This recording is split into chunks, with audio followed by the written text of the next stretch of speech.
Welcome back. So, last time, we finished our tour with the Loporits, and then Urianger was reunited with Moonbreeder's parents, and my soul was torn in half. And I mean me, Charlie, not Asuka. Um, and then we helped Alize move some boxes, and now Graha wants our help. Once forged, in the event that our, and I quote, promised heap of adamantite falls right out of the bloody sky and into my lap, Master Coco wishes to be ready to put the proverbial hammer to anvil at a moment's notice. To fabricate these parts, however, he needs the flames in Coco's forge to burn hotter. He sent me to increase the amount of ether being funneled to his furnaces. The flow of fire aspect of ether in Labyrinthos is regulated by an elemental reactor south of here, to which I have borrowed the key. The adjustment will require 2 people to carry out safely, but I can explain the process when we arrive. This is where we part then. We'll see you in Charlie and Hamlet once the adamantite arrives, if not before.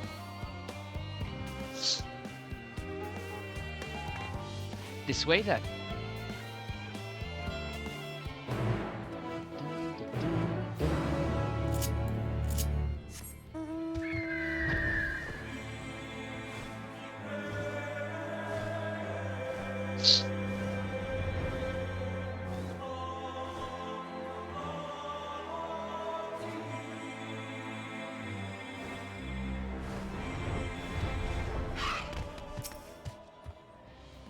The reactor is housed within this facility. I'll be the one to go inside and adjust the fire ether output. When I do, a rather large amount of water aspect of ether will issue from the vent at the top. I expect this to attract at least a few elementals, which we would both rather not be drawn into the reactor itself. Trust me.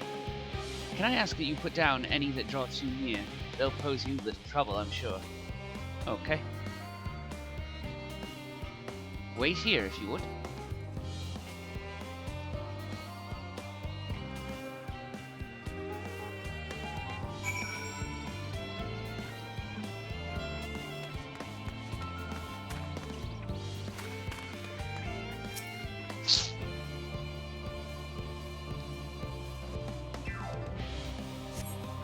Uh-oh. It's an elemental.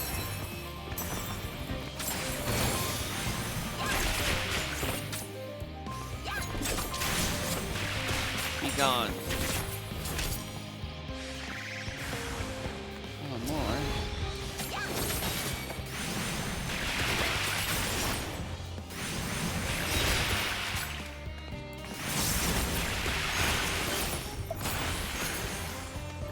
Any more?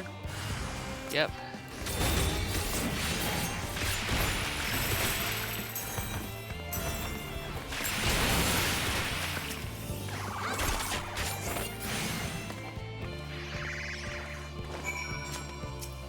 Now we survey the destination once more.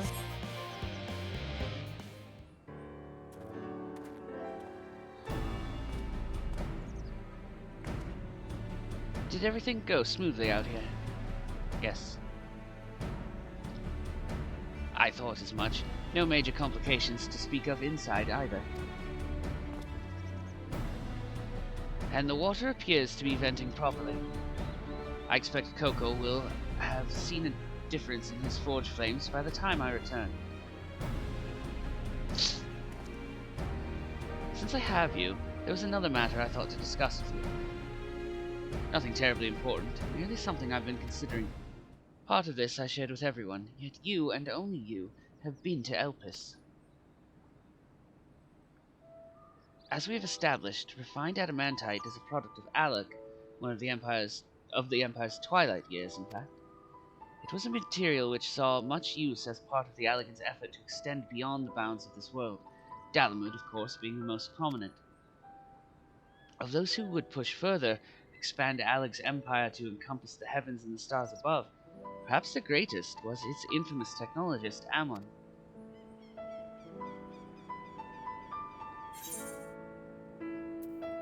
Did he remember his life as Hermes?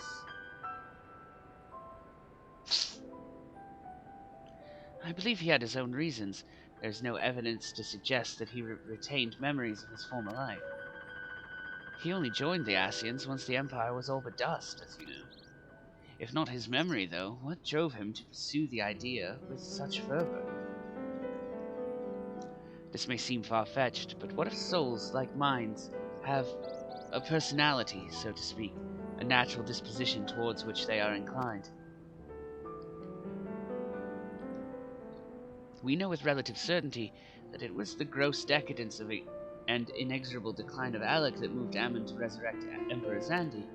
The Empire's people spoke lightly of death and destruction, experimenting on those they deemed beneath them to fill the emptiness in their hearts. In facilitating Zandi's return, Ammon provided these languid souls with the means to free themselves from the mire of their own indolence. Or would have, had not Zandi been convinced by his own death that life itself was meaningless.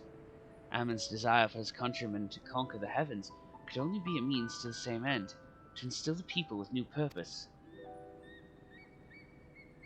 Like Hermes before him, Ammon was appalled by how those around him lived, but could never bring himself to believe that those lives were devoid of meaning, and both of them sought that meaning, that hope, in the distant stars. Such is my theory, anyway. Ultimately, it is the consequences of their actions which matter. Their motives are of no moment, and yet, to reach those stars on wings of adamantite, to travel to the ends of creation and beyond, the promise of hope everlasting, that much I do understand. But enough musing for now. Why don't we go see how Coco is getting on?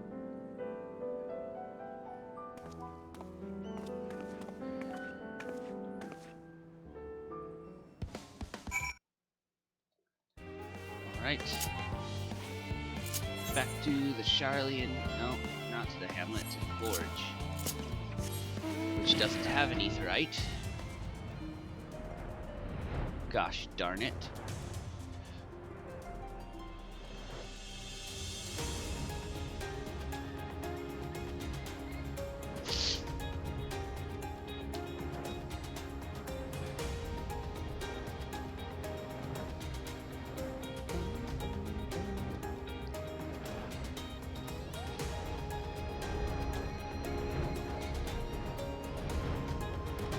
Are.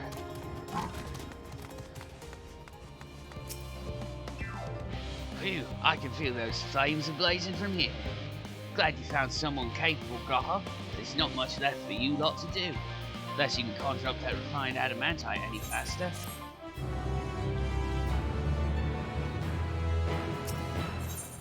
Bonds of adamantite.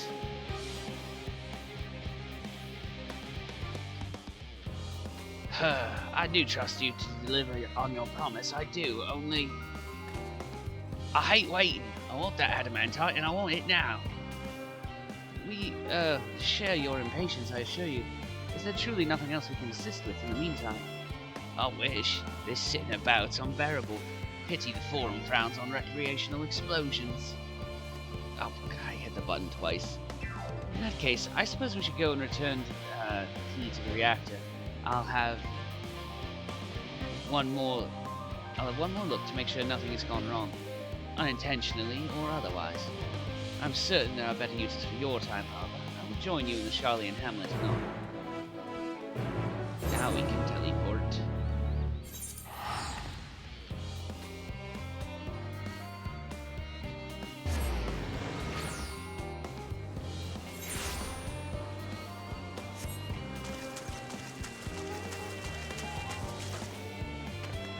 Destination.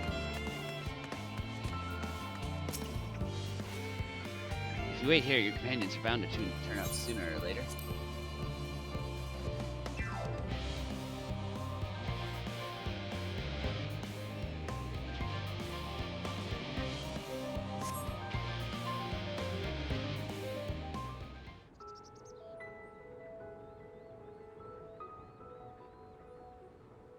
All set, I take it? Yes. We finished what we could, delivered supplies, tracked down escaped animals, trivial tasks as they may be.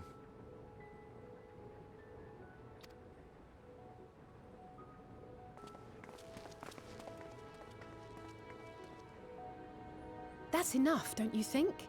If there was anything more important still undone, that would be a problem in itself. The vessel is essentially ready for departure. All that remains is to load the final batch of supplies and see everyone on board. Once we've readied the ether burner, that is.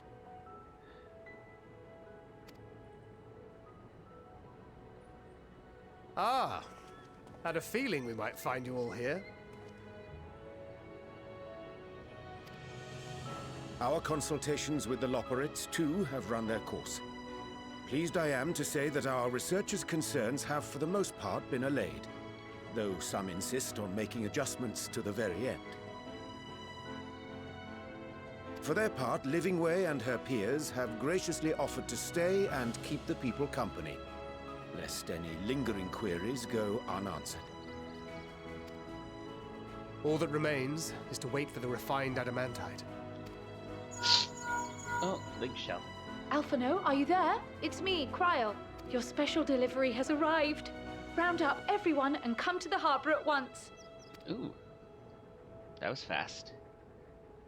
Speak of the devil. Let us go at once.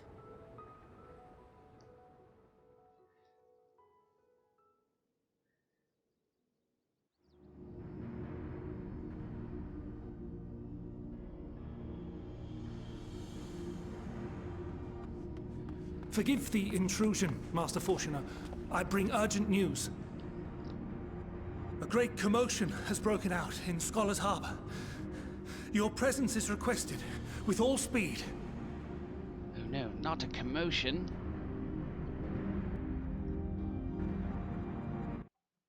I wonder what the commotion is. Now, where might this delivery be?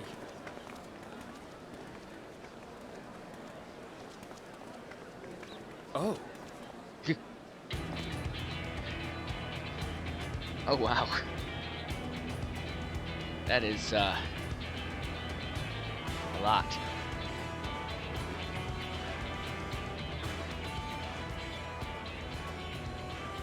I'm sure it's very important, but we cannot accept these without the proper permits. By the 12! Surely, these can't all be.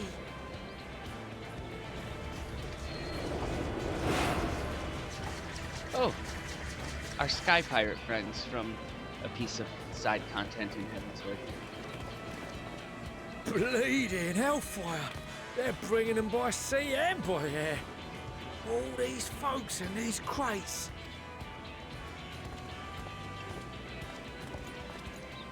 And more on the way. Got your adamantite right here. A bigger haul than any of these sorry bastards brought, and that's no lie. Yes, because you were charged with seeing the shipments from Gridania and Uldar here, along with your own. Give credit where credit is due. Sounds like the sorry whinging of a sore loser. An hypocrite to boot. Ain't no way a scrawny whelp like you took a dozen steps inside a Dalaman shard. I'll have you know I went all the way to the entrance. Furthermore, 'twas my contacts that enabled us to enlist the cooperation of the Sky Pirates. Left you outside so you wouldn't get anyone killed, did they? Well then, credit where credit's due, you did a right fine job sitting on your ass. Take that back. Make me. I will not stoop to your level.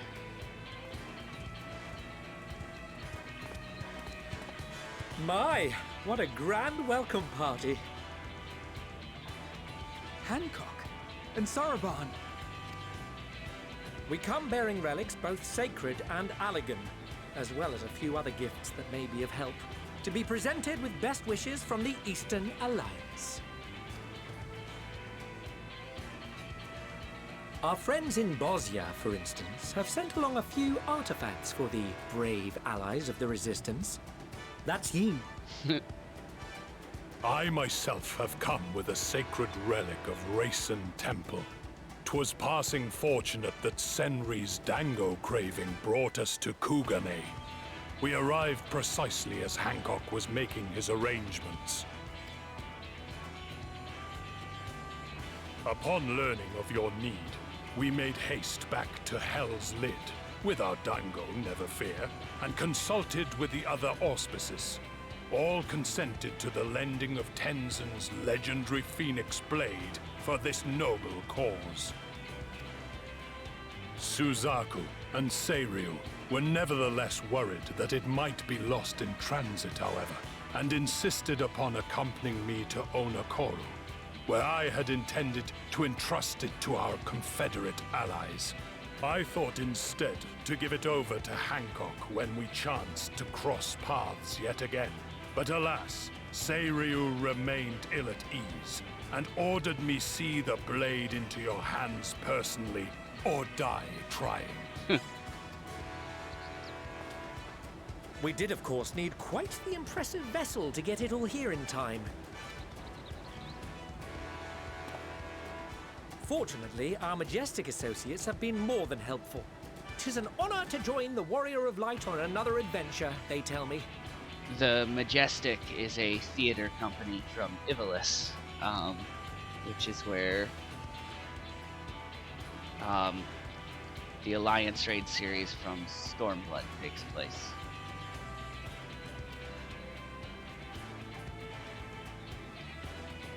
The Alliance Raids being the 24-person.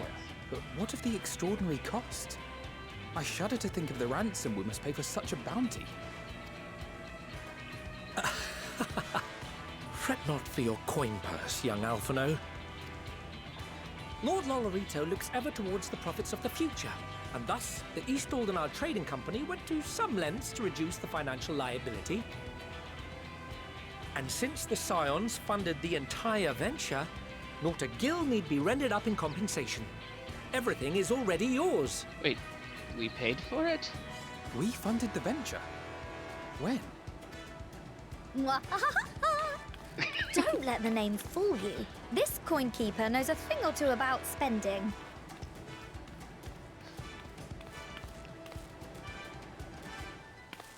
When it comes to capital investiture, a sprinkling of gil here and there will not do. You need enough savings to make waves when it really counts, which is why frugality is paramount. We also have the benefit of a generous patron. Generous being rather an understatement. She has supported us from the shadows since the very founding of the Scions. We even had coffers to fill. Mother! Millions. I remain, of course, an entirely neutral party. I simply thought our family's coffers were needlessly full. We can hardly take them with us on your teeny-tiny toy boat, now can we? And would be ashamed to leave all that hard-earned wealth unspent. Waste not.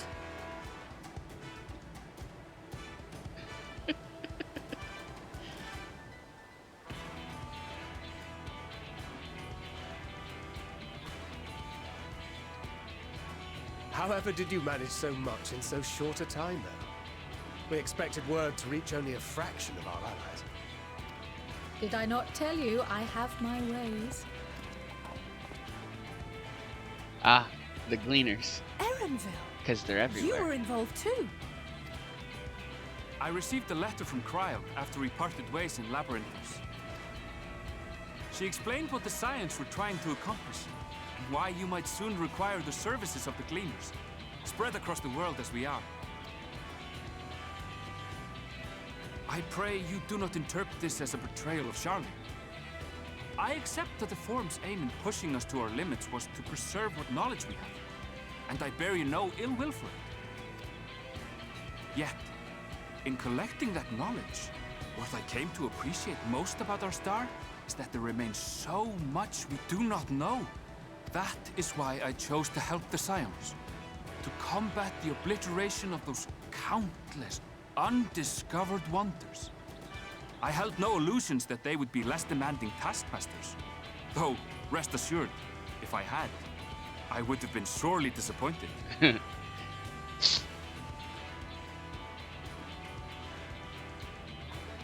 To make a long story short, the whole of the guild ship cooperated to ensure your call was heard far and wide.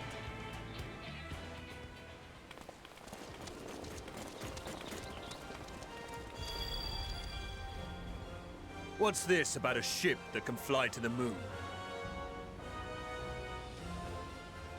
And why didn't you mention it sooner? The one time you don't beg my aid, your problem's a bloody ship that can fly to the moon. Sid, you brought the team.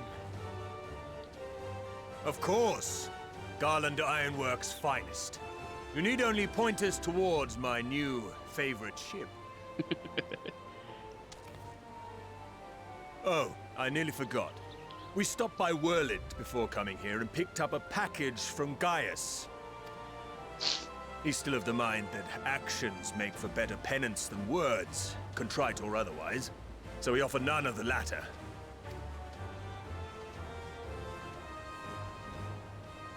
What he sent is an Allegan relic Valens used in his weapons experiments. Has a fair bit of refined adamantite in it too. Oh. Like, literally everyone is helping. As you like us not suspect, we've also brought adamantite for Mordona's Dalamud shard. I admit to some consternation upon first receiving Kryl's message. So few scions remain at the Rising Stones now. Far too few for such an expedition. However, the Gleaners were able to secure us reinforcements. Idleshire's treasure hunters, not least among them. I know. How the Gobbyfrog fought. Slowfix's gratitude for the safe return of his daughter has not waned, and he gathered his kin to our side with an astounding quickness. The clash between their machina and the Allegan defences was a sight to behold. I wager even you would have been impressed by the magnitude of the Gobby booms. So, while the screen is stopped here, that little robot toy is all that's left of Omega after the Omega raids. And the little chocobo, dressed like a member of the Ironworks, is named Alpha, and he's a construct that Omega made to learn about the world. Fascinating as all this is, I fail to see how it explains your presence here. Does Razat Han not have more pressing concerns?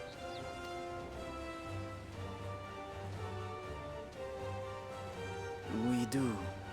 Yet averting the final days would be the most expedient solution. That, and I am indebted to you.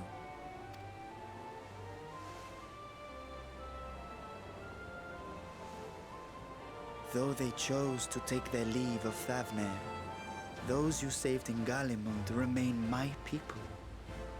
My gratitude is beyond words. 'Tis appropriate that I aid you in kind. If in the doing we bring salvation to others of this star, so much the better. You will recall that I spoke of my father, Midgard Summer, and his journey across the great expanse. As he traveled betwixt the stars, his resplendent scales drank of the ether in those nigh empty surrounds, and imparted to him the strength to persevere. Thinking they might further your cause, I called out to my kin for consent. Ashdai's answer was silence, as ever. Tiamat and Chris-Velgre, however, responded favorably to the suggestion. My sire, too, stirred from his slumber long enough to speak and say, "Very well." Thus have I brought you his own worm scales. Fit them to your purpose, and seek a worthier fate for us all.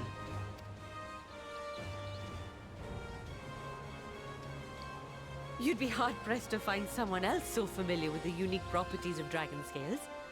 So I invited myself along.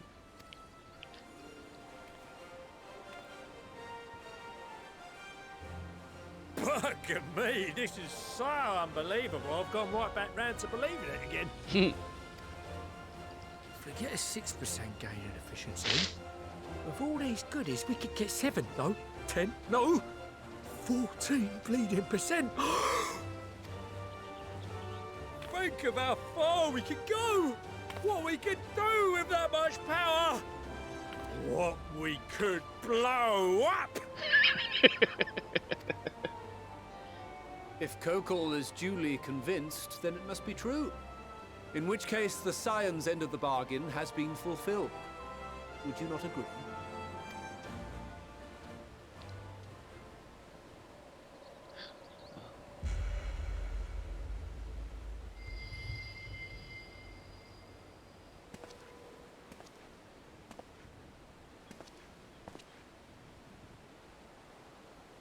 Yes, Father?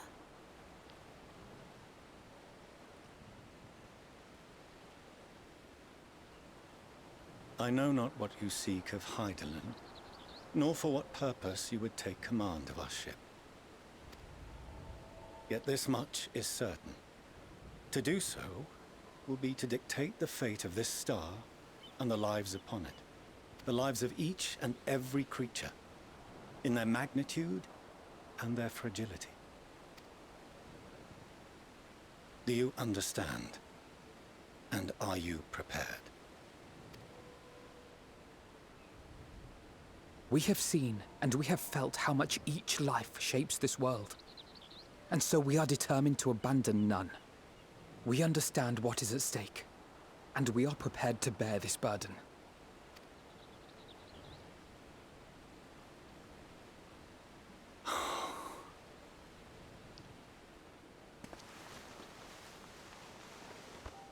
Then I will bear it with you. I beg you, share your struggles with me. As family.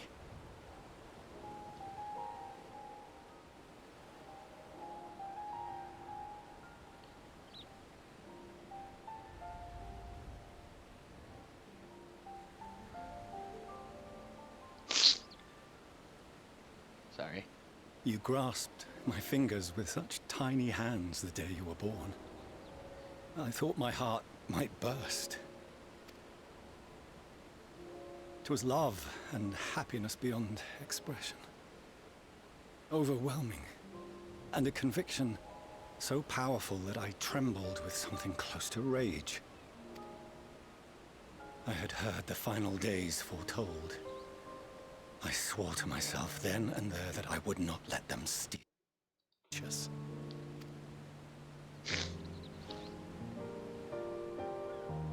The great exodus would succeed. Must succeed. No sacrifice or sin was worse than the alternative. If anything gave me pause, 'twas mine own father.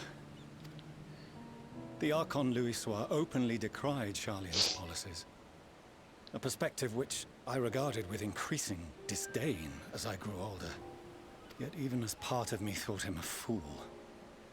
Perhaps I also hoped that he, of all people, would devise a brilliant means to save my children. A naive hope, but stubborn enough that I could never bring myself to keep you apart.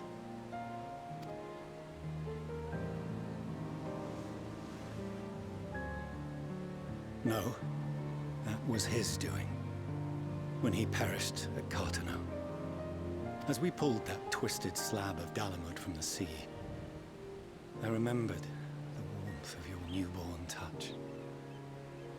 Chastened, I vowed never again to suffer any interference in my mission to protect you. No matter that you yourselves wished otherwise. Detest me, fight me tooth and nail, I would suffer it, and more, and be satisfied so long as I could force you onto the ship.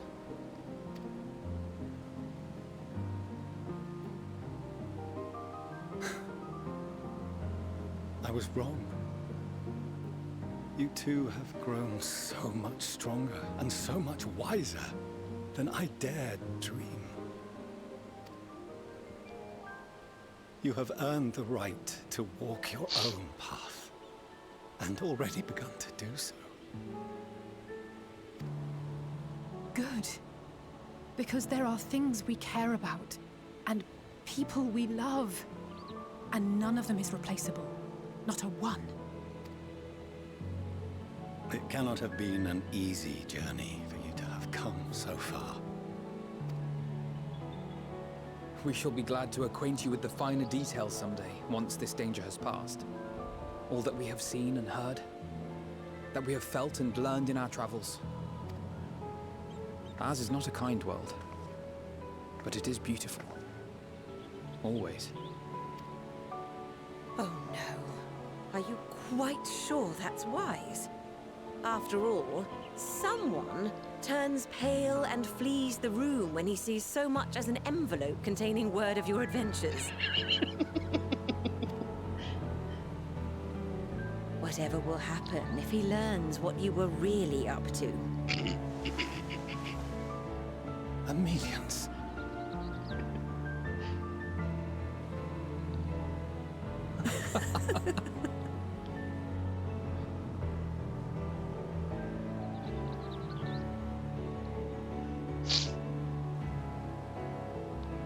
Though I have wronged my children most gravely, I owe you an apology as well. I assumed that it was the Scion's influence that made them so keen to charge headlong into danger.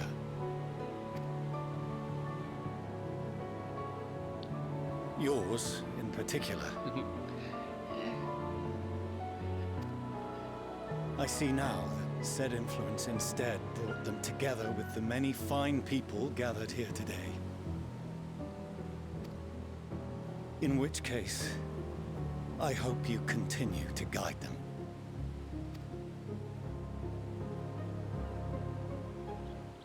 If we've finished loitering about the harbor, might I suggest we put our plans into motion? People are beginning to look confused. Perhaps you can spare a few words ere they resume the tedious lugging of cargo. You have no small number of friends and admirers here, after all.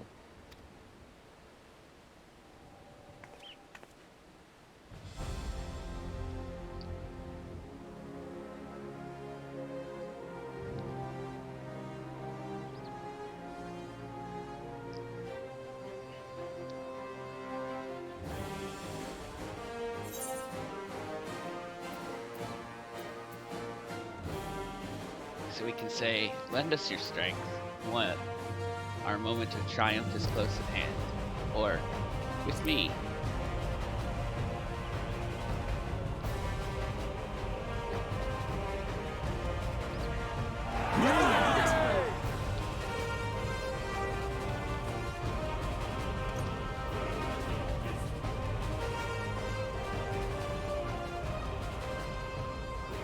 Your assistance is appreciated. Now, in an orderly fashion, if you please.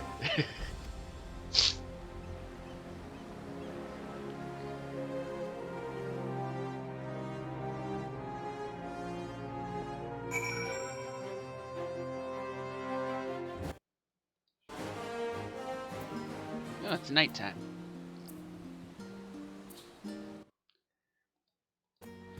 What's up, Alphino? We finally managed to clear the harbor, which means the rest is in the engineer's capable hands. Meanwhile, Father has issued us an invitation. As was agreed, he will reveal the means by which Heidelin may be contacted. We are to meet him at Aporia when we're ready. Given the vital knowledge she holds, I suggest we leave without delay. It transpires, however, that the Forum's method for speaking with her is not without risks. I'm curious to hear what those might entail, but regardless, be warned. Most of those who arrived with the Adamantite have offered to stay and see to any remaining tasks that need doing. The Forum has already asked for my assistance in overseeing the process, so you needn't worry about a thing. Thank you, Tataru. We're off to Aporia then.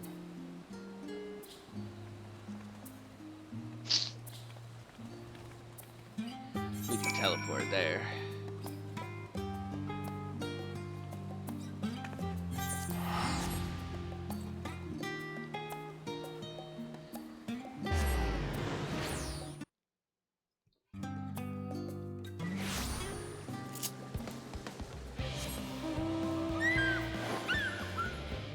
Wait, why am I flying? Fortuna's right here.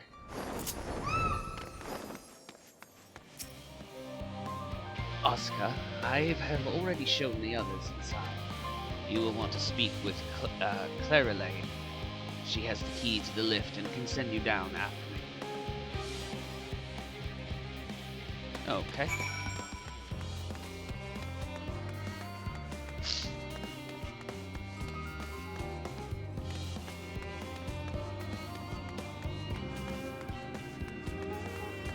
Hello, Clara Lane.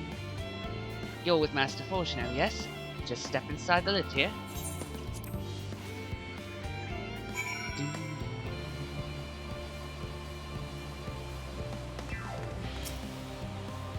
From here, we proceed to the heart of Labyrinthos and its most closely guarded secret, Thomazane.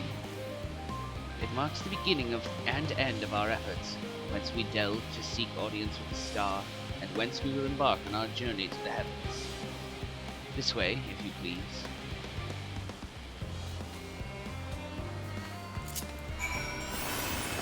We'll go on foot for the proper reveal.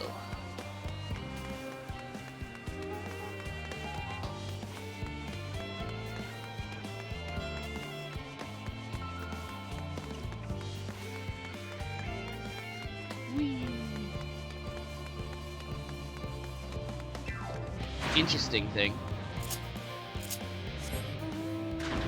I can fly out here. Second across the doors, you can't. There are no ether currents beyond the doors. It automatically went into the cutscene.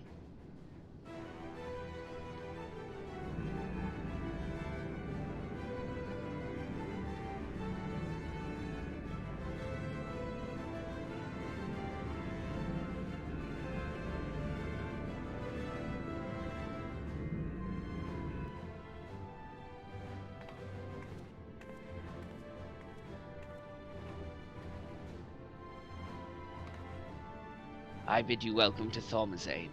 Direct your attention towards its center to behold the ark over which we have long labored.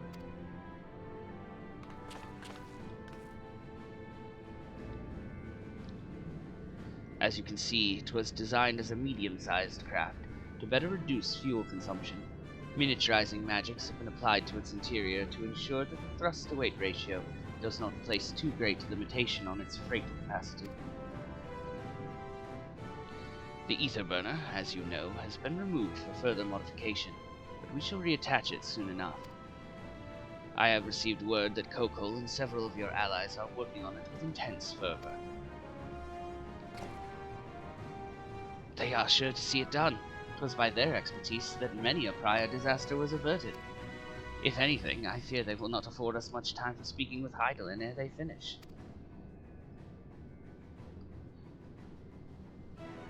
Point taken. Let us move on. I must warn you again, however, that even with the benefit of our device, to treat with her is not a simple feat.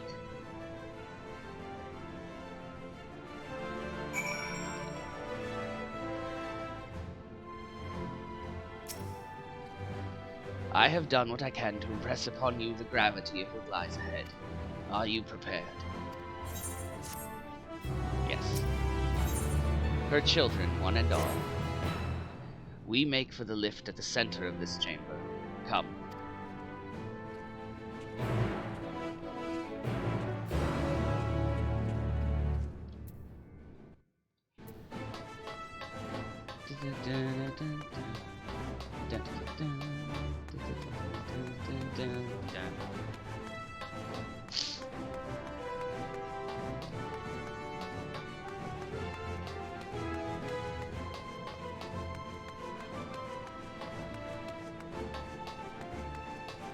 Gotta go all the way around the circle.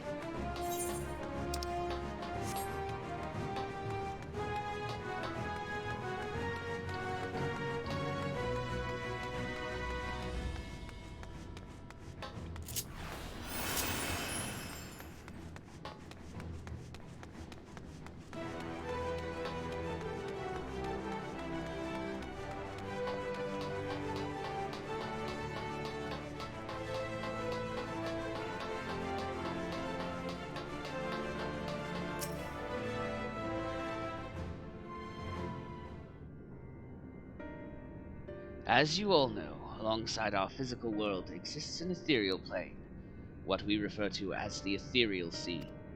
At the heart of the star, the physical and ethereal are one and the same. Thus, the deeper we go, the easier it becomes to pass between said planes. We utilized this principle in constructing the Anti-Tower, and once more here in Thalmazane. No sooner did the Forum decide to withdraw from Eorzea than we began to work on this facility. Our work culminated in a device that allowed us to peer deeper into the ethereal sea than ever before, in search of Hydaelyn's ever fainter echoes. The Etioscope. And you communicate with her through this device. For a time, yes, but since the 7th Umbral Calamity, it has been rare to hear even a whisper. If you wish to reach her, you must journey closer to the center of the star than we have ever dared, beyond the Etioscope. Even so, I make no guarantee that you will find her, nor of your safety, not so deep in the ethereal sea. We understand, but if we are to deliver this world, we have no choice but to try.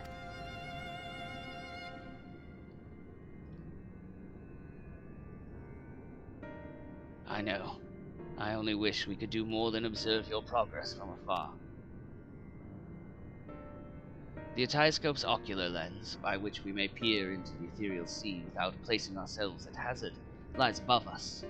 Through it, we can watch and guide you. In those swirling depths, there are pockets of ether so dense and turbulent that they can unravel one's soul. If we determine that you are at risk of coming into contact with such a pocket, we will recall you with teleportation magics.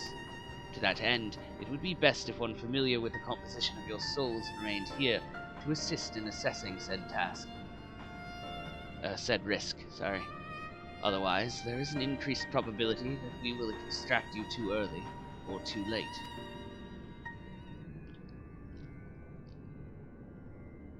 Please, allow me.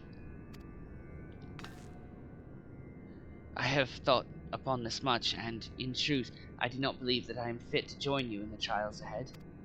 The events at the Tower of Babel drained me, yes, but even before that, your capabilities far outstripped my own.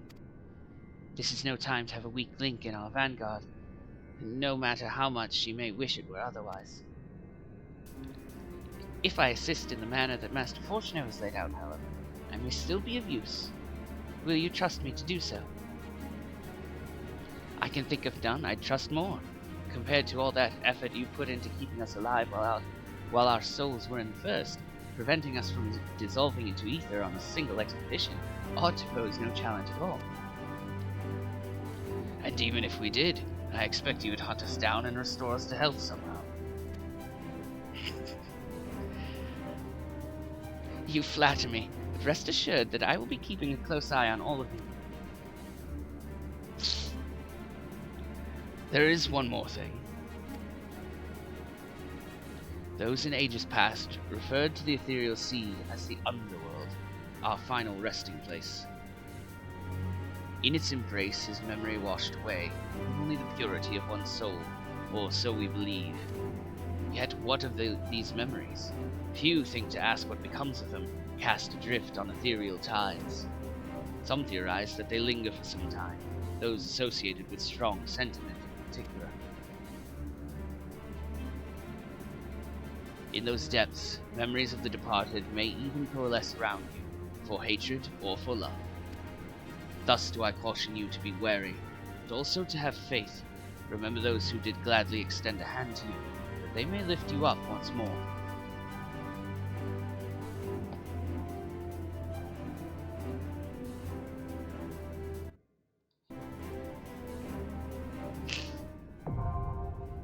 Yep, it's a dungeon.